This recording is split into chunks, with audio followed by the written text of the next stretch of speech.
How's it going, everybody? Welcome to another edition of Talking Elite Fitness. I'm Sean Woodland, joined as always by Lauren Kalil and Tommy Marquez. How's everybody doing? We're great. Sean, how are you? I'm hanging in there, doing all right. You know, like my grandpa Rams used to won. say. They did, so they're 1-0. So that's a positive. My grandfather used to look at me when I asked him that question. He's like, "Still kicking, just not as high." So Now I have a picture of you doing like a Rockettes high kick, but Yeah. getting it like parallel. and you'll be shocked to hear my grandfather on my mother's side was a large individual. Like he was Yeah. Iowa country back strong. So Oh, that's yeah. there's no way that man was going to be, doing anything like that. God rest his soul. So no, I'm doing okay. We were chatting the other day over via text, and it was like cloudy and kind of rainy here a little bit. Like fall was kind of peeking over the fence, going, "Hey, how you doing? Just almost here. This is what it's going to be like." And I almost gave myself the green light for a pumpkin spice latte, but then the sun kind of came out. Like, nope, not cold enough. Sun's coming out. You played us in that text I thread. thought it was going to happen. It kind of sounds good. It was cloudy, like the leaves were going. Like, it was nice up here. I was like, I could go for it. Lauren was gonna Venmo you money I you was money for that. If you said you were going to Starbucks, I was going to immediately Venmo you to pay for your order because I couldn't believe it was happening. And the smile that came across my face for you to just rip it all away when you said, "Never mind, sun's out." Yeah, Like, no, I'm like, no, it's not fall yet. Like I said, it was just fall over the fence going, "Hey man, how you doing? I'm gonna be here soon." Oh. So you're gonna get one here in a little bit. But yeah, that was it. tea. Okay. Today we are going to spend some time with our good friend Austin Malleolo. Lauren and Tommy spoke to him earlier. They spoke to Austin about his whole career timeline. I mean, the guy's been around since the beginning. You want to talk about an OG? Austin is an OG. Why he made the move to CrossFit Mayhem and what he hopes to accomplish in the future. But before we get to that, I want to thank our sponsor for today. That is Thirdzy and their Rest and Recovery Collagen. You can go to thirdzy.com, use the code TEF, and you will save 20% and you will improve the way you sleep and you recover. Why is that? Glad you asked. That's because Thirdzy has ingredients like GABA, L-theanine, magnesium. They're all in there as they help you calm your central nervous system and you sleep better, recover better. And here's the cool thing: if you're like me and you don't get enough sleep, I don't know why I can't get enough sleep. I mean, I have a few clues, but just don't get enough sleep. If you take Thirdzy, you're going to get the most out of the sleep that you do get, and you're going to feel really good when you wake up. Right? We have Jason Grubb on in a future episode. He's a Thirdzy athlete. If you want to be a 6-time master champion, you probably should get some Thirdzy. I'm just saying, it's going to help you. So go to thirdzy.com. The code is TEF. You're going to save 20% on their Rest and Recovery Collagen, and you will thank us and you will enjoy a great night's sleep. Okay, without further ado, here is the conversation that Lauren and Tommy had with the one and only Austin Malleolo. All right, we're joined now by our guest this week. He is the VP of Gyms at Mayhem, CrossFit Mayhem, the Mayhem family, the bigger Mayhem global takeover, whatever you want to call it. It's Austin Malleolo. Austin, how you doing, my friend? Good to see you, and thanks for joining us today. I appreciate you. I'm doing great. Thanks for having me. It's always good to come on and chop it up. Yeah, for sure. And it was a very newsworthy move. It kind of came out a week ago, and then a recent podcast with Rich and Rory dropped as well that kind of expanded upon it. But you left CrossFit HQ, where you had worked for quite some time. You'd been a part of the company at a multitude of levels, and you're making the switch over now to join the Mayhem crew. For people who are unfamiliar, can you give us a little bit of a timeline as to your journey in discovering the methodology, competing at the sport at the highest level, teaching around the globe, and then where you are now? Yeah, absolutely. I'll try my best not to bore anyone, but and because now it's almost like a life story. It's been so long, Yeah. but yes, gosh, I found CrossFit sort of, I guess, traditional to a lot of people, like, a long time ago in just a traditional Globo gym, right? And that's how I got introduced to the methodology. I think now it doesn't happen as much, but it was someone that said, "Hey, you gotta try this CrossFit thing. They have a workout called Fran." Like that was the literally like it seems fake now, but that's how a lot of us figured it out. Did Yeah. Fran, sure none of the reps counted and put me on my back and the rest was history. But um and then I started to dive into the old CrossFit Journal, and and I realized you can compete, and I was like, what is this movie Every Second Counts? So of course I bought the DVD and had to get that email, not emailed, mailed and shipped so I could watch it. And that was how I got introduced into the methodology at that level. And then at the time, just athletically thinking, I was like, this is really cool. I want to, of course, someone in their young 20s, like, I'm going to compete, right? Like, because that's the first thing that comes to your mind. And then realize that I didn't really know anything about the movements and the Olympic lifts, these things that, that were just referenced a lot on CrossFit.com. So I signed up for my level 1. Figured that would be a good place to start to learn about what I wanted to do, and went to my level 1. And gosh, I think a lot of people that I'm very close with now that were there, from Pat Barber that was there, and Dennis Marshall, and Chuck Carswell, and John Gilson was there. So some old names, but so that was my introduction to it, and that was in 2009, and somehow I was fortunate enough to, end up going to the CrossFit Games in 2010. So that was my first CrossFit Games in 2010. The format back then I think it was called the sectional, and then a regional, and then the game. So the sectionals, they broke the Northeast into 2 parts. So I was like New York, New Jersey, and then there was everything else, up in the Northeast, and I just remember that workout, like I couldn't do double unders, in that it was like workout double unders. None of us could do them. We were in a back alley in at CrossFit Montclair in New Jersey, if I'm not mistaken. Yeah. And then obviously the Albany parking lot, which was somewhat reminiscent from the CrossFit Games this year, was where the Albany CrossFit, which is where the regionals were, and with Rob Orlando, James Hobart, that whole crew, and Rob Orlando doing it, it was like a 3-rep max clean and jerk in the parking lot. And I remember this was 2010, and he did 300. And it's hard to explain what the time, everyone talks about what the old days were like. This event, I think, really just personified CrossFit at that time. One, we were in a parking lot where my dad, for example, was making sure my bar didn't roll away. Like mid-event, like this was mid-regionals, like that's what it was like. Like he was just there, like, hey, that bar's rolling. He would go get it for me. And you look over at Rob, because Rob was, the guy to beat and the strongest guy in the world. And it was like a mosh pit around him because he was doing the 300, for 3 in 45 seconds. That was the event. And everyone was around him. It literally was like a concert with 5 feet away from him. It was completely unsafe, but it was awesome in the same vein. And, and then, he has the bar overhead, and there's some iconic pictures from that. But that was my start. Somehow I squeaked in, made it to the CrossFit Games in 2010. And then, I was fortunate enough to finish pretty high up that year. I feel like just got lucky. Amanda came out, and I figured out how to do a muscle up on Friday night under the lights, and the rest was history there. And so that's you finished 6th, by the way. You finished 6th. Yes, like that. That was. It wasn't just like I did pretty well. You did excellent in full body compression. Full body compression. That's right, and that's something that Rich and I were having a laugh about those games in general. It was so fun because just the things that we like. Again, we got quarantined in the room. We were we had no idea what we were doing. It was just there's so many fun aspects of that. You kind of look back. It was cool, raw. I mean, I left so I was in the first heat of Amanda, and I literally just was like, all right, I'm just gonna go to sleep. It was late, and I'm watching the event from my iPad driving home. And I'm like, man, I think I'm gonna do well in this event. Like, I didn't expect it. I think I finished 5th, like in Amanda. But while the last heat was going, as Jason was imploding, throwing the barbell at the camera, right? I was like, this is wild. And so I wasn't even there watching the event. I was literally driving to the hotel to go to sleep.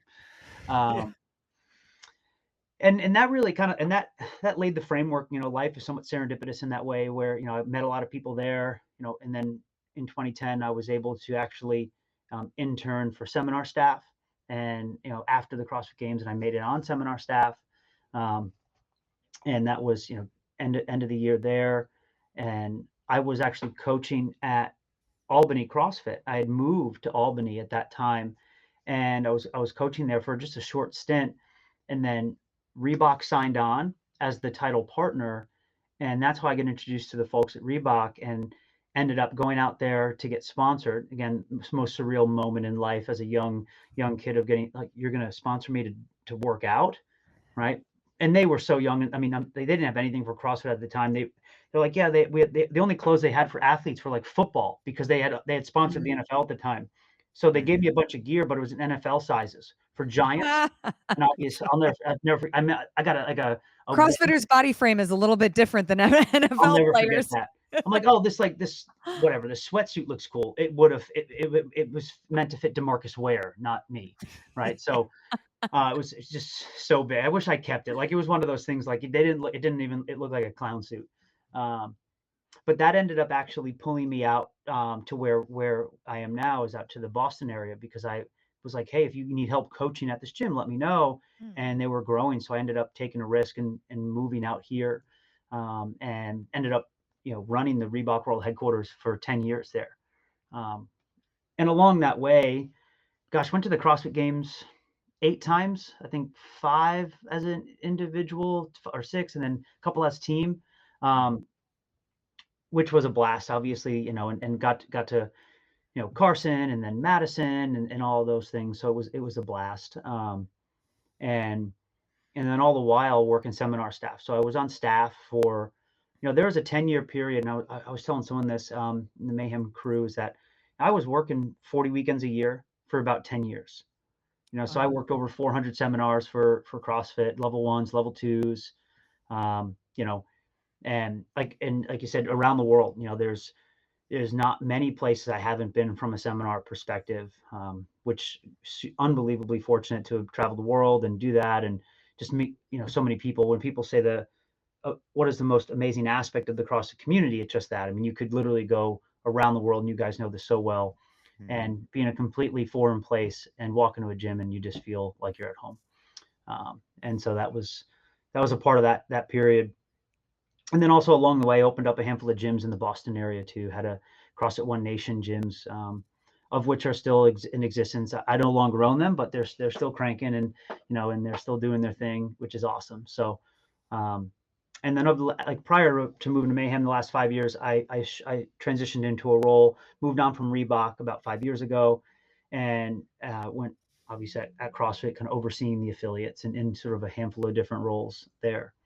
And it's about, I think a month or so ago officially, but then announced, a few weeks later, moved on to Mayhem, Rich and the crew down in Cookeville, and going to be supporting what Mayhem has done so well already, is just building upon supporting their community and growing the presence within their affiliates and their gyms. And I'm really fired up and excited about it. Obviously, Rich and I go way back from being quarantined in the room in 2010 to, growing our friendship over the years, but also, just always been an admirer of what he's built alongside of his athletic career, right? Which is a really strong business that serves the community. So excited to be a part of it. Then when you look at the last 15 years being such a staple of CrossFit HQ, did like the decision to now join the Mayhem crew, is that because you felt like, your work was done at CrossFit and you've done, everything you can to leave a legacy or have improvements or growth with the community and the entity, that now you see your skills can now grow something and help differently? Or how did that decision come about for you? Yeah, it's a great question. I think, I think the first and foremost, I think in any time you go through a transition in life, for me, this was a really big one. It's not one, at least for me, it's not one that I just was like, this is going to happen. Like, it wasn't random. It wasn't something that just kind of came up. Now, the timing with Rich and Mayhem was what's somewhat serendipitous of, and that's the way life works, right? But, where, kind of things happen, and you can't control what you can't control, but you can put yourself in the best position to be ready when things happen. And I'm a believer in that. But, obviously I've had the opportunity to be at CrossFit and work at CrossFit in so many different ways across the last 15 plus years. And, I knew that at some point I was probably going to move on, not for anything else, just for me personally, Mm. and the impact that I would want to make professionally, but also what I wanted to do, and what that looked like. And honestly, it took a lot of time just to come to an emotional place where that was okay for me to do. Where I spent a lot of time talking to mentors and people I look up to about you know what it looks like to transition. I think a lot of people, um, you see one thing, but you don't really see what the year and a half of really getting yourself to a place that allows you to take action. Mm. So I did spend a long time talking to people I respect and asking them their advice and what they did, and fortunate enough to really lean on some people that gave me some really important sort of nuggets. And I think I said this when I was talking to Rich, where someone said this, like, Austin, maybe you can make more of an impact on CrossFit, Mm. not from within CrossFit. And it's something just that, like, things like that, those conversations that can be such a simple thing, but when someone tells you it to, when you're in the right mindset, I remember I wrote that down, and I think I looked at that for, every day for just a couple months of, but I had no intention. It wasn't like, oh, because of that, I'm gone. No, it was, what is the right timing? And then Rich reached out and was like, hey, really, we want to push Mayhem, and kind of laid out the vision. And, um, and I remember talking to my wife, Marin, and she was like, I think this is it. This sounds like something that we should do. So, it's not all, it's all science. Some of it is art. Yeah. Yeah, for sure. And I that you mentioned that quote about like having the impact from the outside or a different angle. And that really stood out to me. And what about Mayhem checked those boxes in terms of like, hey, this is the right angle for me right now, or this is the outside piece that I can really kind of like dig into and have the impact that I want. Yeah, I think one, like, kind of leading up to that, I've had conversations with other businesses and people within different areas, and I think when Rich reached out, it was within the space, and I've had conversations with people outside of the space. So that was one. I was like, man, like, you don't get much closer than than Rich. And I think a few things was obviously the trust. Oh, and the trust is important to me, specifically in a big move. What to calm down the unknown, a little more of that known, and then also the conviction of, obviously, with of what Rich has done. I've been able to see it too. It's not something I'm unaware of. I've seen what Mayhem has been, what it stands for, and it, and that was something that allowed me to really kind of fall into, and then ask a lot of questions. I think I spent a lot of time just talking to him and talking to Rich's team, and really just digging in, um, and knowing that the goal is relatively the same: to help people, to be in service of people, of our community, and obviously in a moment in time where our community is sort of on this precipice, which it does feel like. Yeah, it's something maybe we've been on for some time, for a handful of years, but I do think that we are at a moment that is really important, and it's very impactful. and and it was clear that Rich sees, and Mayhem sees, the importance, but also the responsibility of this time. And and for me, that was something. It's like, well, yeah, let's buckle in, and let's really take that responsibility with the respect that it needs to have, and get to work. And that was really what sealed the deal. Mhm. When you look back then on everything that you did over the years at CrossFit HQ, what is the one thing where you feel like you did have the biggest impact, or you can look back and say, yep, like the mission that I was set on to do actually flourished or panned out? Well, it would be, it's hard to overlook the impact of what seminars did. Mm. And I say that because in the moment when you stand in front of 50 people, and you're delivering the level 1 or level 2 material, you're executing, and and it's amazing. But then I'll share a little story. Someone I spoke with, gosh, maybe about a month ago, I was at the CrossFit Games, and a gentleman came up to me and just said, Austin, I want to thank you. And he's like, you put me through my level 1.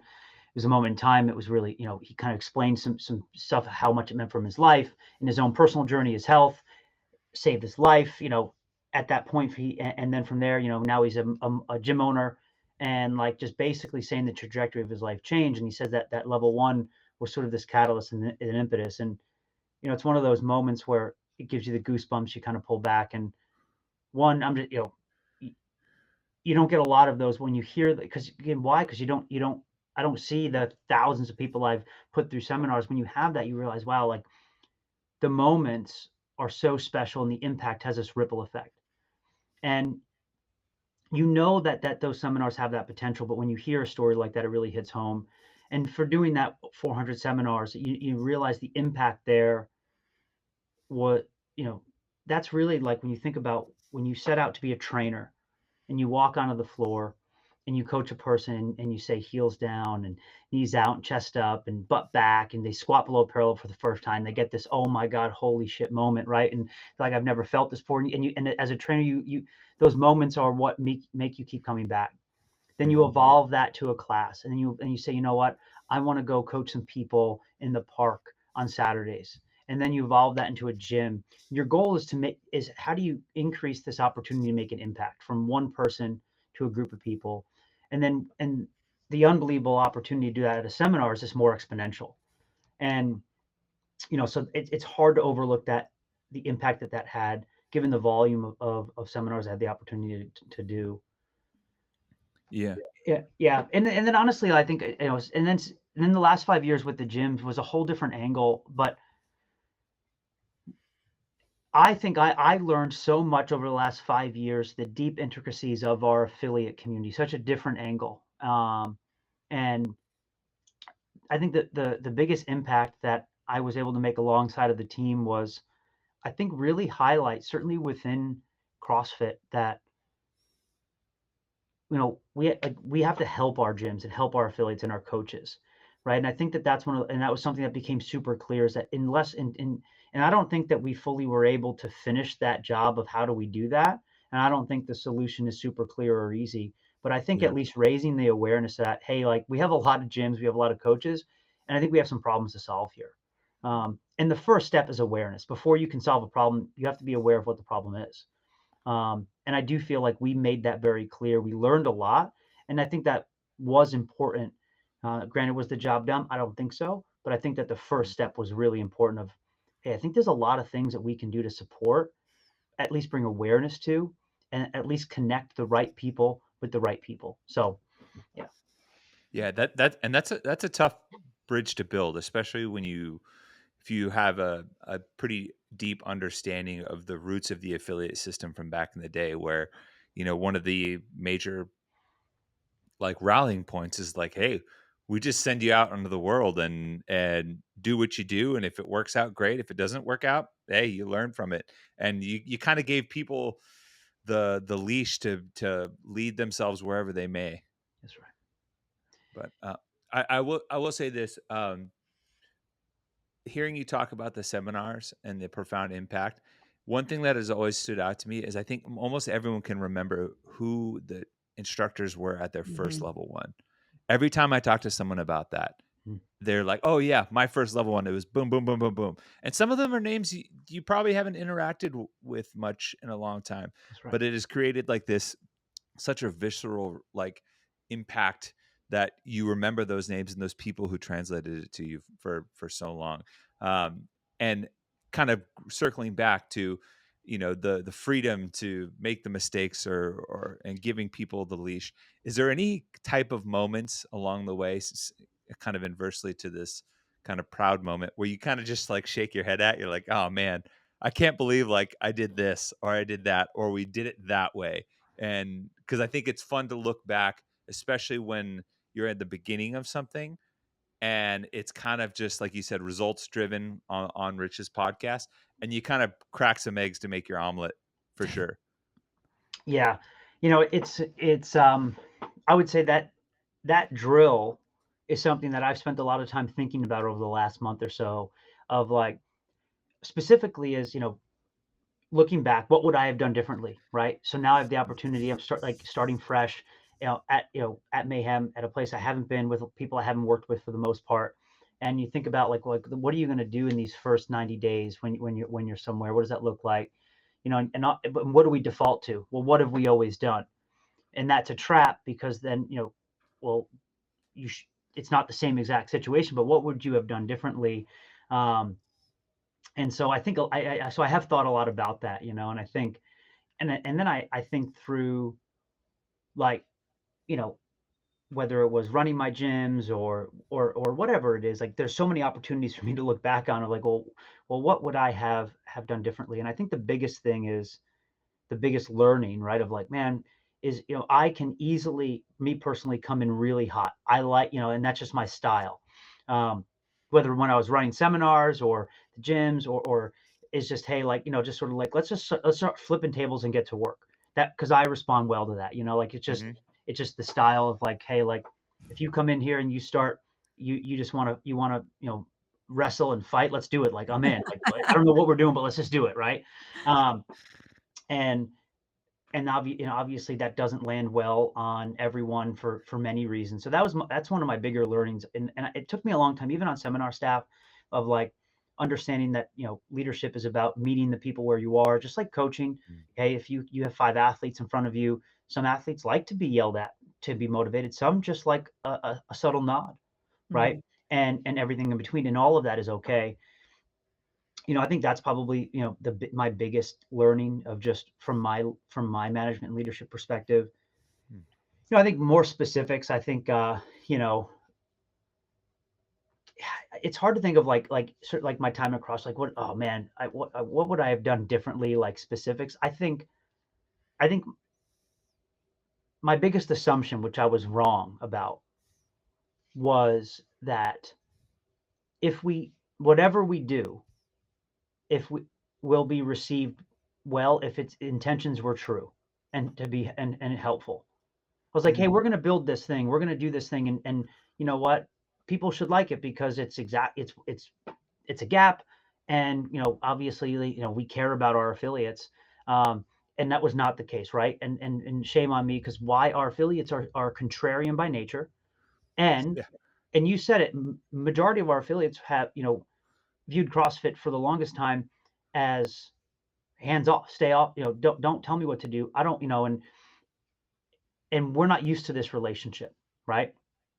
Of like having more, and yet that was the challenge, because many people said, hey, well, we want more support, because I haven't heard from CrossFit in 10 years, being an affiliate, and so managing that in the very beginning was probably the area that I struggled with the most, because I was like, hey, if we're gonna have this benefit for you, for whatever it is, well, and the intent was to help, the intent was to whatever it might be, but didn't realize how important the level of participate at your own will.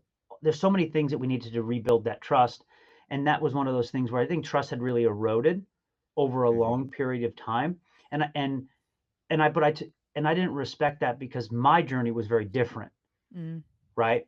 Where I never, like, because for me, I never felt that way. Very close with CrossFit, obviously worked for CrossFit different ways, and that was probably one of the oversights of. I think there was just sort of a subtle burn for a lot of gym owners in different ways, and I think a lot of owners may not have been able to articulate reason why. They're just frustrated too. And that was my biggest sort of like shock of, like, for a year, I would just talk to gym owners that were just pissed. And that's hard. I mean, that weighs on anybody. Yeah. And especially people that work in customer service, like dealing with people who are upset all the time. And in a lot of ways, like you were somebody who dealt with customer service, with the affiliates, with the people. Earlier, you were saying that, somebody said that sometimes the best way you can help is by like not being like part of CrossFit HQ, but being in some ways like a branch, a cousin. I don't know the best verbiage to say what Mayhem is, but like, what are some of those tangible things that you can think of right now that you making this move from CrossFit HQ to Mayhem really will help the bigger picture of, CrossFit, the community, the methodology, and just HQ as a whole? I mean, you could even lump sport into that as well. Yeah. I mean, I think the one building off of what Rich and Mayhem have built is, and I kind of alluded to this trust, Mhm. right? And I think that to me is the most important thing, is that, the authenticity of what Rich and Mayhem have done is very clear. And with that becomes a responsibility to steward that trust, but also how do we support. Obviously, Mayhem, we have a lot of affiliates and gyms that follow our programming. We have athletes, and there's a lot of, and our community looks to Mayhem for whether it is, hey, guidance of, like, not to steal the line from the old shirt, but what is Rich doing, or what is he saying, right? But also, then what are we doing from a, there's a couple layers that I get really excited about. One, I believe that at the core base of the methodologies has always been about learning based off what's happening, right? And that's something I think that there's a gap, and we have not done that as a whole effectively. So you think back to what Greg said, at Sand and Aromas, and he says, if someone comes here and all of their members have muscle ups, we want to go to that gym and learn what they're doing, because we want to then have all of our gyms do that. Just that basic premise of that black box theory of thinking. Yep. Where you have inputs, something happens, and you have outputs. We're results driven, and a lot has happened over the last 15 years. And I believe Mayhem's been at the epicenter of driving human performance, the best performance, but also alongside of that, the Rich has had an affiliate and a business and within the space, and learned so much from his own gym to the gyms. And what I'm excited about is sharing that. Sharing that is, so, what have we learned? And that's something I'm spending a lot of time on internally. Hey, what have we learned over the last 15 years? And how has that evolved from the basic premise of programming to how running gyms, to building communities, to, having, being in service of our community? That's how we get better. And that is something that I think we haven't properly been a steward of, but yet it's the essence of the actual CrossFit methodology, as not only from a performance perspective, but from a gym perspective. How do we share that from, running an effective business? And there are some people out there doing really good things in the space. So working with them as well is like, hey, identifying the people out there that are doing really powerful things to support our owners and coaches. And then from there, really start to dig in a little bit and share that. So that's what I'm most excited about, and to galvanize the community. And what I mean by that is, we are a community. We throw that word around a lot, right? What does that mean, right? And it means we have to, like, a community means you take care of each other, right? And you care for one another, and you have shared common purpose as well. And I do believe that,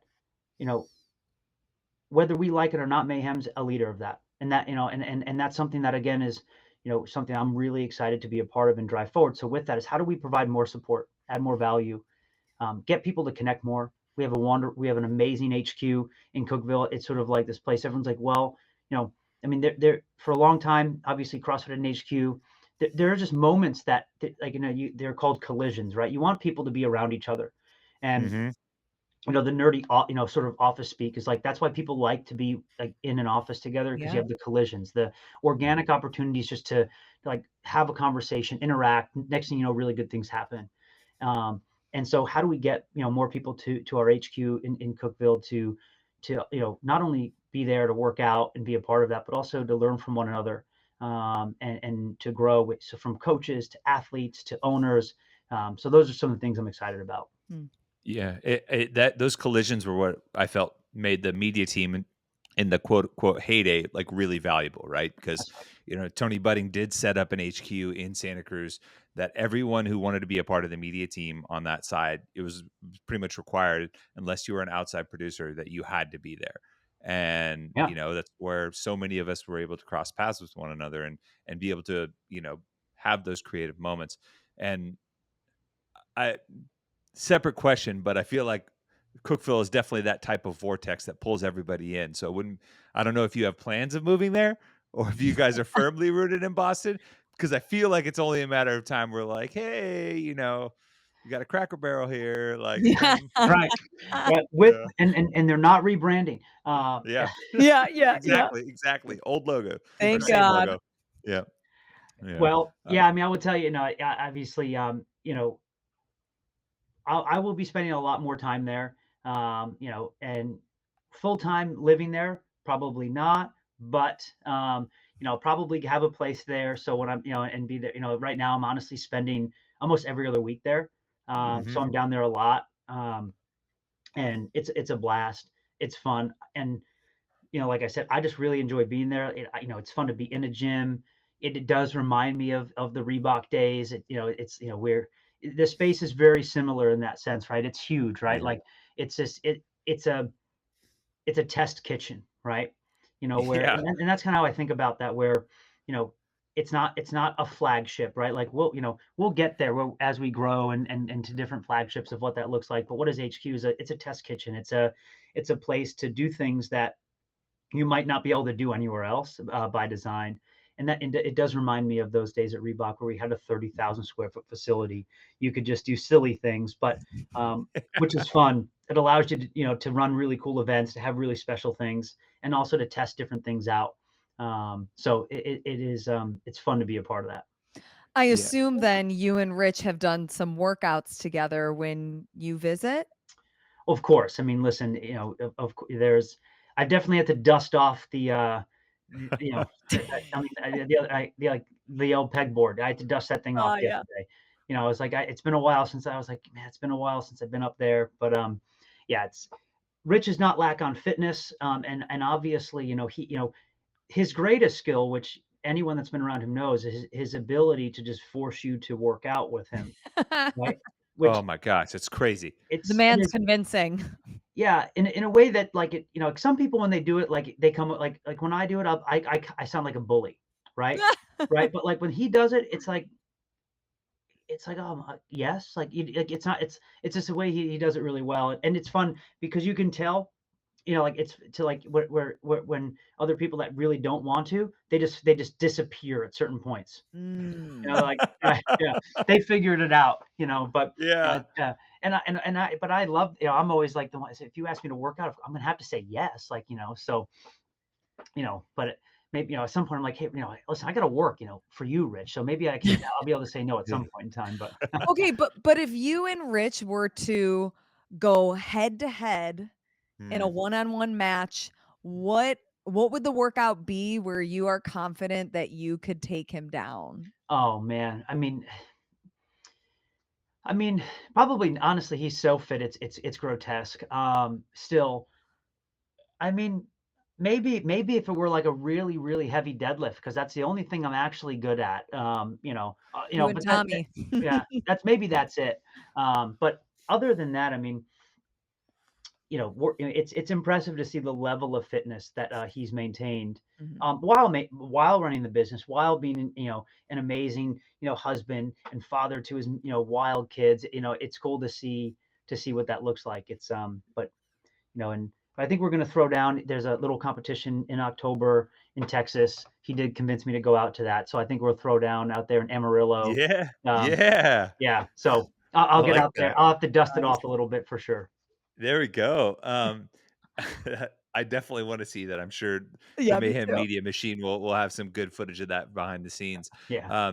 But speaking to some of the work that lies ahead of you, and you've kind of alluded to this like precipice, or maybe this time we're in this space in many ways feels like it could be a crossroads of sorts.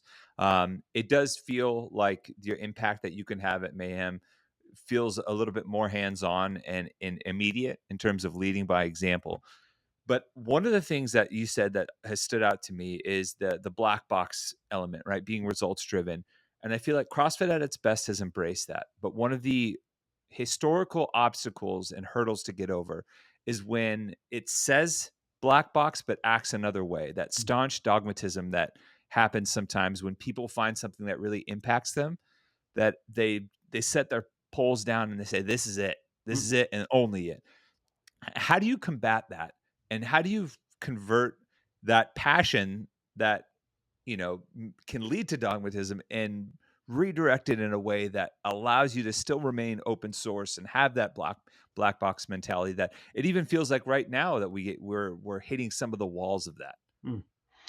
Gosh, it's a really good question. I think it's one of those philosophical questions that we could just spend forever discussing, because, and I think a lot about this because I think this is one of the, it's an area that is led to some unbelievable stifling in different areas within and outside the walls of CrossFit. And I think, and I what I like to articulate this as, there's only one unacceptable answer, and that is to anything we're doing. If the answer is, well, this is how we've always done it.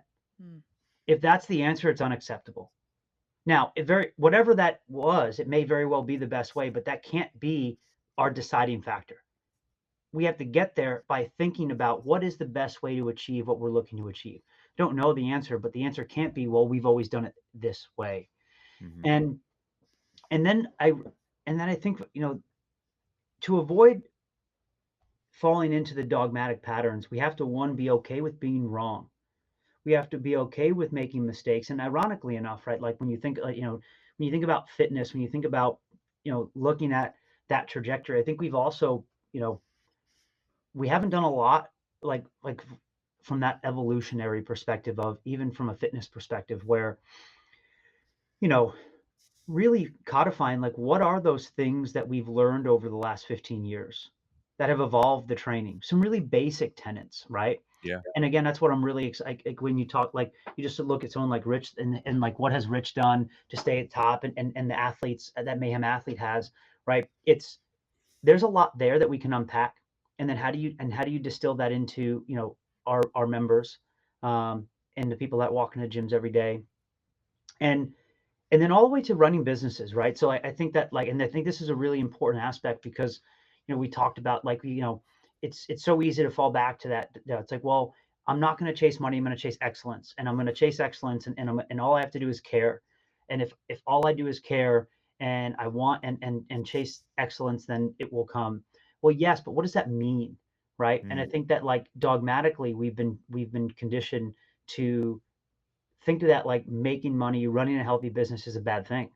Yeah. Mm. Versus, well, and I always say, well, think about from a service perspective. Someone was asking, like, well, I want to be able to give, my membership to people in need, right? There is a good little example.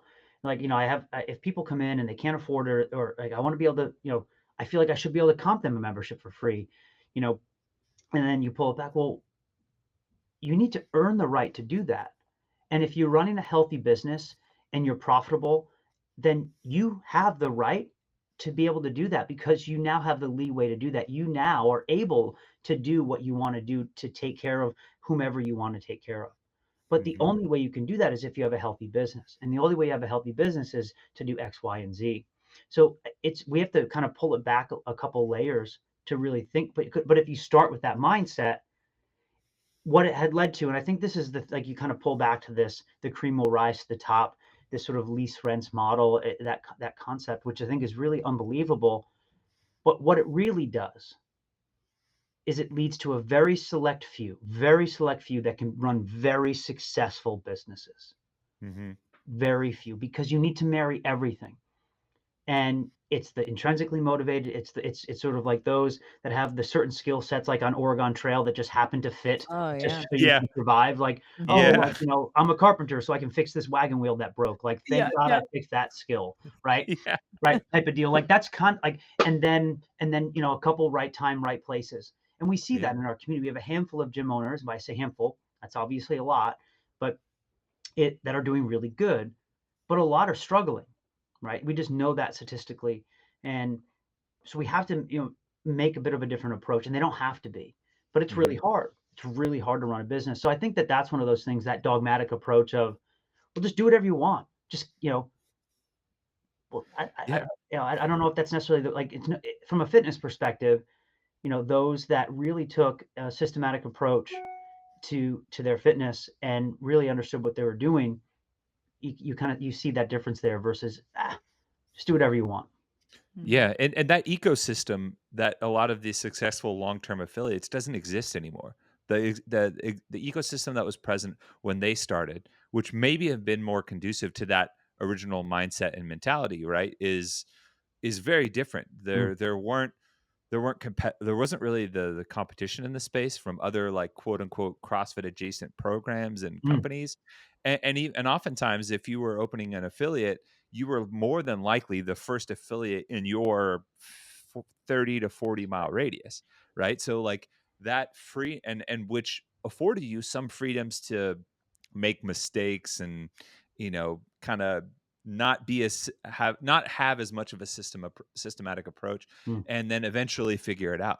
Where I feel like with a much more developed ecosystem, like, you kind of have to hit the ground running in some ways if you want to be successful or have the impact that you hope to by being a successful, longstanding business.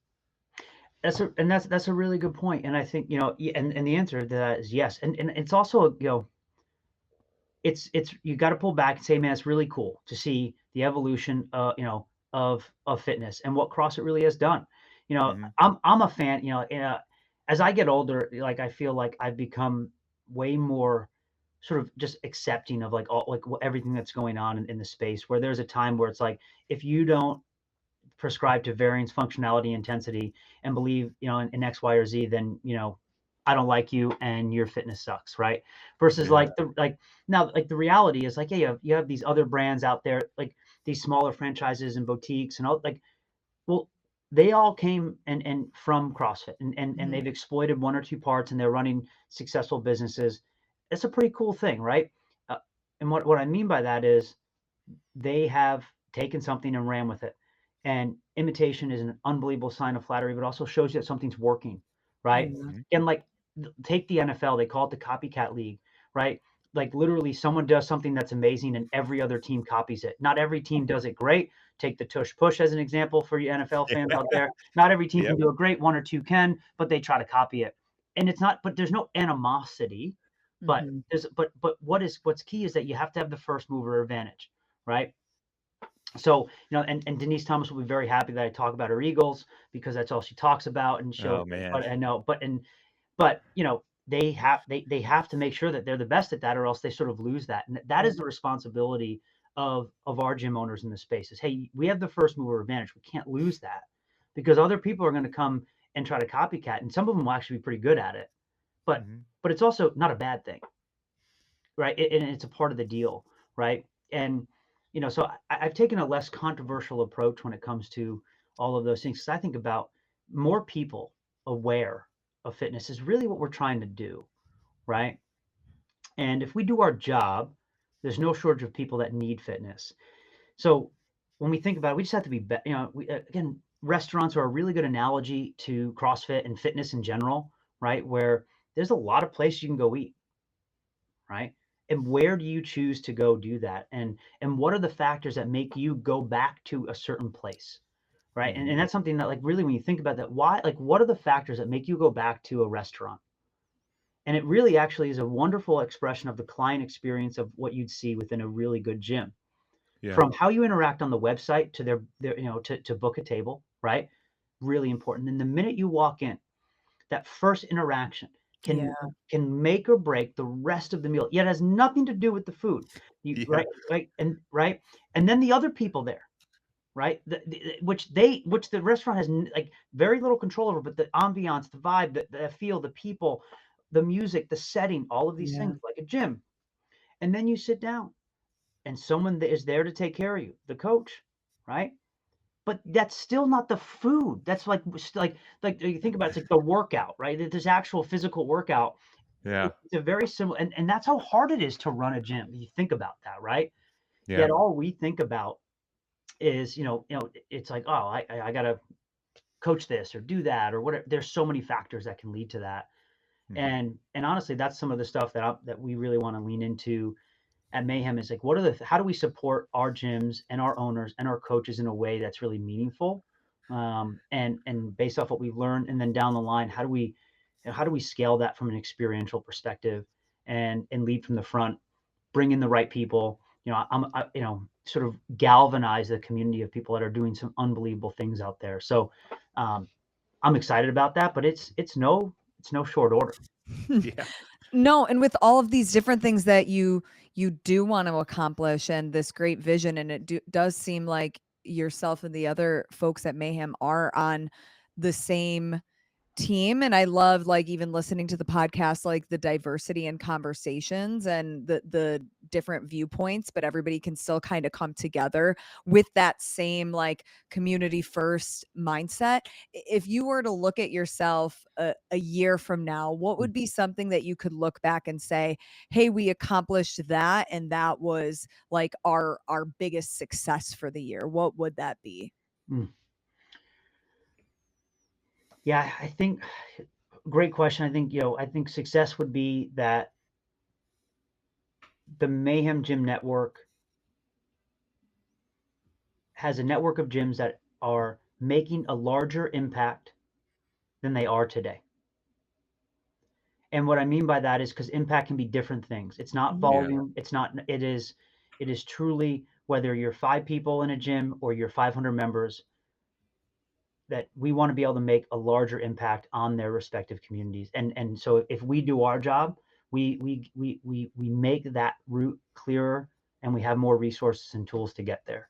Because to your point, we have such a diverse community, and success means different things to different owners and to different coaches. That was one of my bigger learnings in over the last 5 years is what defines a successful gym, right? You ask 10 gym owners, they will give you 10 different answers, Yeah, right? for sure. You ask 10 business owners in most spaces, they'll give you a very clear, well, EBITDA margin and blah, blah, blah, blah, blah, right? In our world, it's very different, which is an unbelievable opportunity. And that's why I say impact, where, making sure that that service, which is one of our values, is to make sure that we can be a steward of that.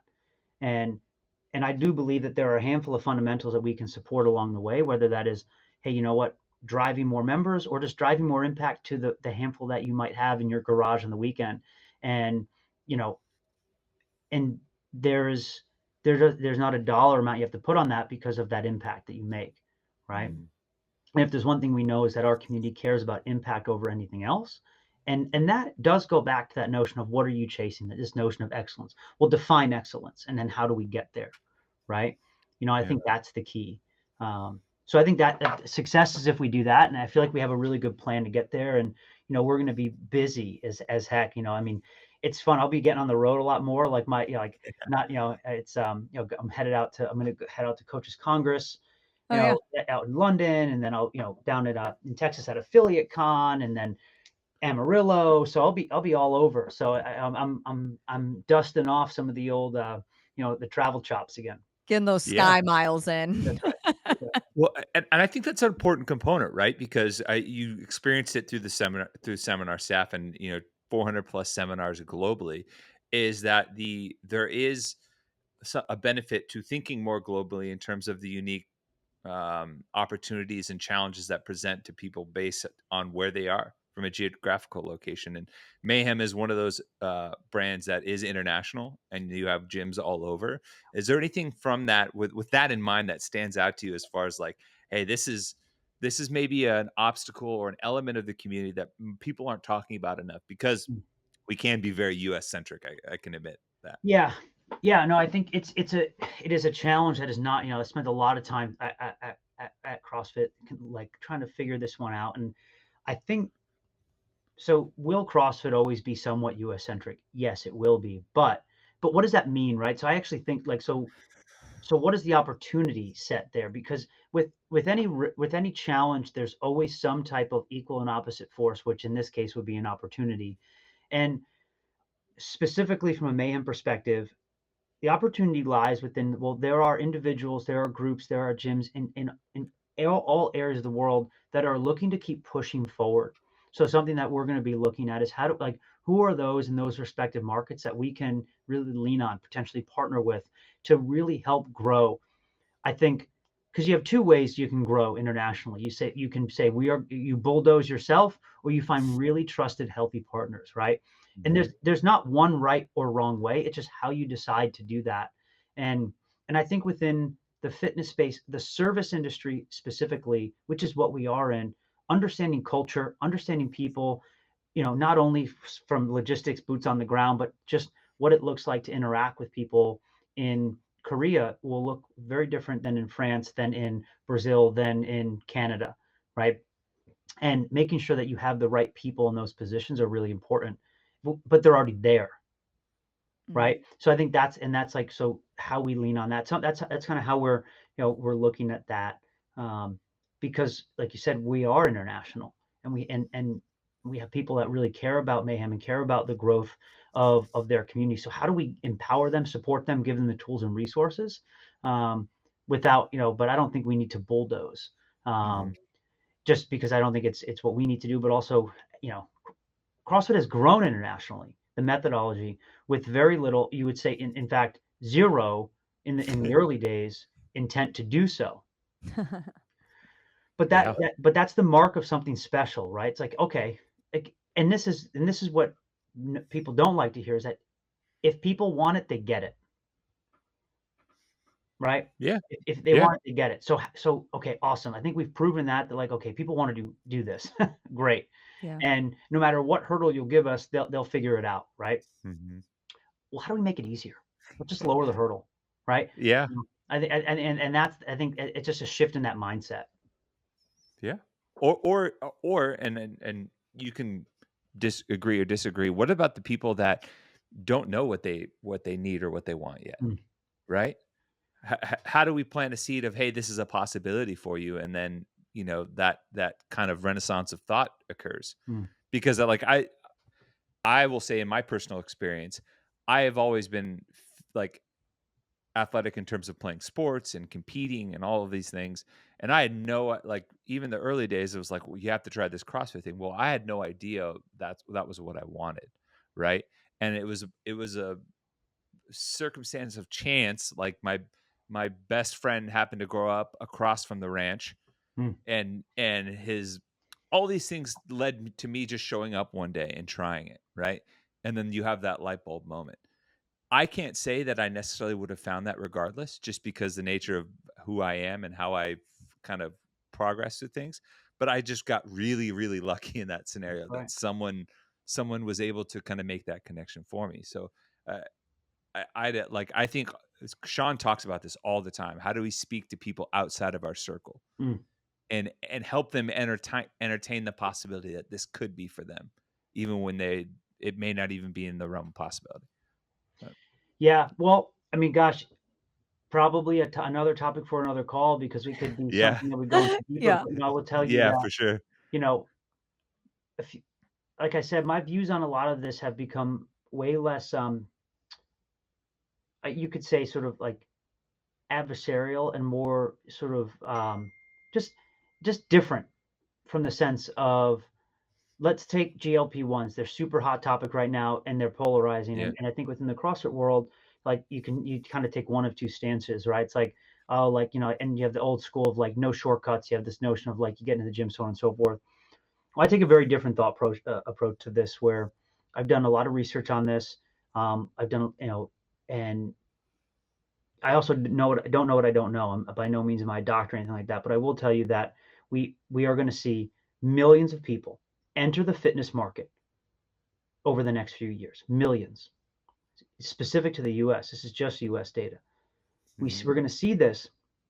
And why? Because part of this is like, hey, the charge is, hey, if you're taking this, that actually, that's something I don't really care about. What I care about is, on the other side of that is, well, we know that strength training is very important. Community and positive habit building is very important. These are all things that basically are that these individuals are told they need to do. And there's a significant amount of emotional struggle, these individuals that are taking this, whether it is, they're nervous to tell people about it, they're embarrassed that they're taking it, there's a lot of stigma for whatever reason. And so you need to be around people that you can trust and that you can care about, whatever it might be. I don't want to get into the conversation of who's prescribing. Like, that's not a conversation I care about. What I care about is, we got to get, like, hey, let's get you in the gym. Let's lift some weights. Let's find some really awesome people to hang out with. Let's chest pump and high five, and let's make some positive life changes, right? Like, the catalyst for you getting in the gym, if you walk in the gym, I actually don't care about. I care about having a place that you trust to come to, that you're willing to take that leap, right? Because the reality is you can't force anyone to walk into your gym. Right? Never works. You guys have all tried to drag someone that you know into a CrossFit gym. It doesn't work. They have to, on their own journey, walk in. We have to create that environment that gets them in there. And who would have thought over the next couple of years, there's going to be millions of people that are told you got to lift some weights, you got to be around people, and you got to start developing new healthy habits. Mm. Well, sounds like a CrossFit gym's best nightmare, right? Like, Yeah. like, Yeah. It's a you know, good so perspective. I think a lot about that, to that point of like, we are on the precipice of something really special, but we need to be, so yeah, as coaches and owners, we need to be on point. We need to know what we're doing. Like, you know, and again, I nerd out on some of this stuff, but the client journey, you know, like if someone reaches out to you, you need to respond within 30 seconds. Like literally, like there are just things that you, or else you're going to lose it to someone else. It's not saying that whatever you're doing is wrong. Someone's just going to do it better than you. Right. Yeah.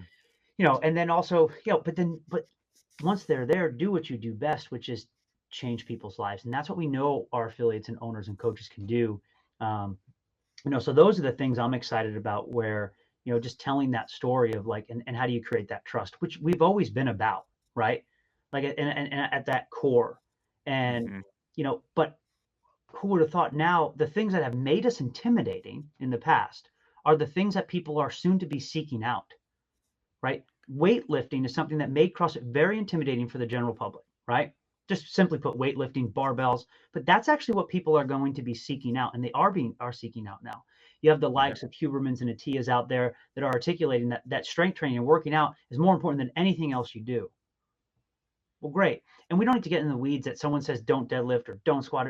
Again, strength training, great. We got sandbags, we got sleds, we got everything you need, right? Like, again, the details matter less. What matters is we have a huge opportunity. So those are those are things that really get me excited. And I think there is a huge opportunity ahead of us. So I agree with you fully, Tommy, on that factor. And it's, you know, we got some work to do. Yeah. Yeah.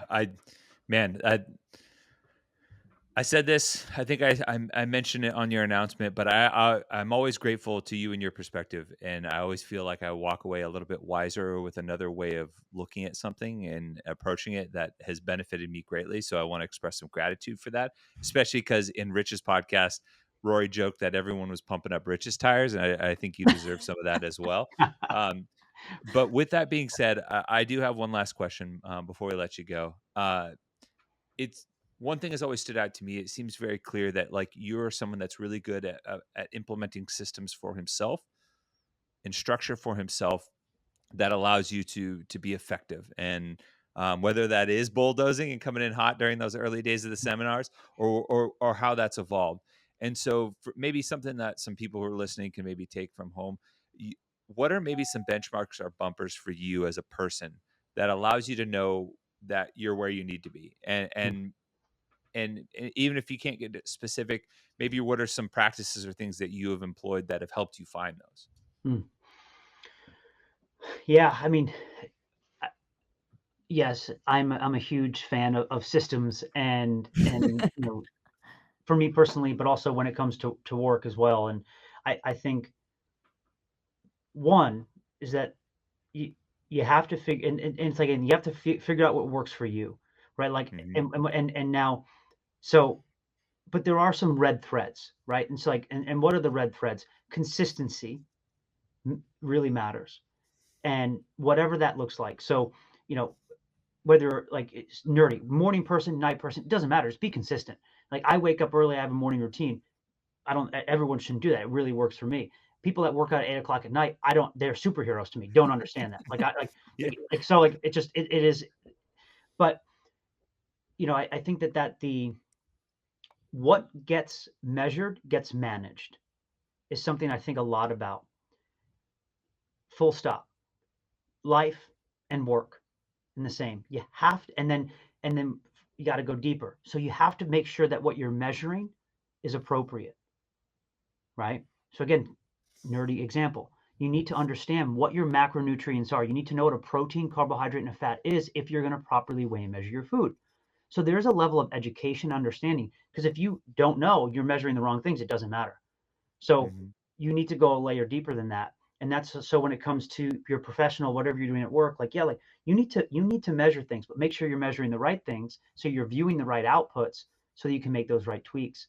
Same thing in your daily life, whether it is, what are you trying to achieve? Well, let's measure certain things. And then from there, we can manage that within our own lifestyle, your own finances, nutrition, whatever that might be. Right. And things that I can always default to numbers and all those things are easy, but there are soft skills in there too. Like, and things that you can say, well, you need to have a date night once a month, right? As an example, right? Those are things that you don't, but like, okay, well, did it happen or not? But didn't. Mhm. Well, we got like, these are just things that like, so I think that's that red thread that can really walk through across of like, hey, I want to wake up the same day every week, every day of the week. What time is that? Doesn't matter what time it is, just measure that. Were you able to do it? That to me is something that has really helped because it's simple, it's clear. And consistency matters over anything else, right? Yeah. Intensity, like doing something insanely intense for 5 days and never doing it again will not yield anywhere much as near a result as just doing something consistently over the long term. Mhm. Yeah. I mean, that's a great message, and I appreciate it. And Always it's good funny. perspective. I think even if you've heard something like that before, the consistency of the messaging, I think, also makes it that much more impactful as well. Um, Austin, always appreciate what you bring to the table, your approach, and what you've been able to do for the community at large over the years. Appreciate you taking the time to chat. And I know you mentioned one of the topics we could spend a whole nother podcast on. One of these days, I would absolutely love to do that because I know Sean's got some questions as well. But Let's do it. congrats on the new role with Mayhem. Excited to see where that takes you and takes the Mayhem community and how that can impact the greater community at large for sure. Awesome. Thank you. Thanks, Austin. Thank you. Austin Malleolo, man, great dude. I don't know why this is the memory that pops in my head of Austin. It's the 2010 CrossFit Games last event where he was out there in the all white spandex. I don't know why that just I mean, that sounds pretty memorable for you, Sean. yeah, it was I that's mean, the one because that's the event where it's like there's the rich and the rope climb, and it was like they made him do push-ups on the ground, and Dave was out there going, okay, go. And everyone just started, Yeah. they had no Yeah. idea. So I just remember Austin, it was like white and black, like head to toe. yep. Well, the White Knight, the White Warrior, a bunch of nicknames from Mhm. that, and I mean, it's crazy that was like in the early days.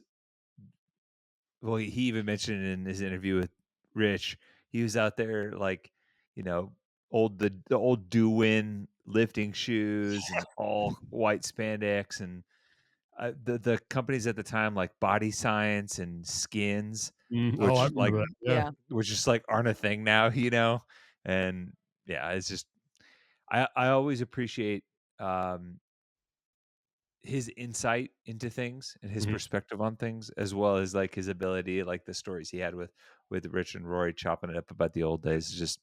It's always good stuff. I reiterated this to him in our interview, but like it's a slam dunk for Mayhem. I texted Rory right away to congratulate them on like what just a superstar, Yeah. in their ranks now. Yeah.